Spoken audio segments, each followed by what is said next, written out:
প্রতিদিন সকালবেলা নাস্তা শেষে সবারই চায়ের প্রয়োজন হয়, সবাইকে চা খেতেই হবে। এতটা যে গরম যাচ্ছে আমি এতবার করে বলি অনেকটা গরম, চা একটু কমিয়ে খান, তারপরেও কেউ আমার কথা শুনবেই না, সবাই চা খেতেই হবে। বাট আমার কিন্তু চা একদমই পছন্দ না।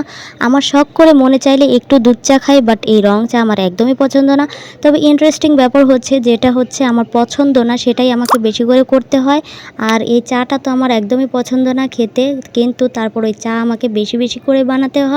সো আজকে সকালবেলা নাস্তা শেষে সবার চা খেতে চাইলো, দেন সবার জন্য চা বসিয়ে দিলাম।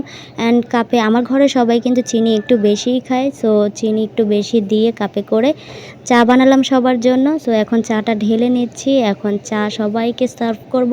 সো আমি কিন্তু ভাবলাম চা বানাতে বানাতে আমি কিন্তু ভালো চায়ের দোকানদার হতে পারতাম, চাটা খুব ভালো বানাতে পারি। সো তোমরা দেখেই বলবা আমি কি চায়ের দোকানদার হতে পারবো।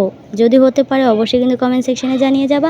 ভবিষ্যতে চেষ্টা করব একটা চায়ের দোকান দেওয়ার, কারণ চায়ের দোকানটা ভালো চলবে আর চাটাও বানাতে আমি খুব ভালো পারি।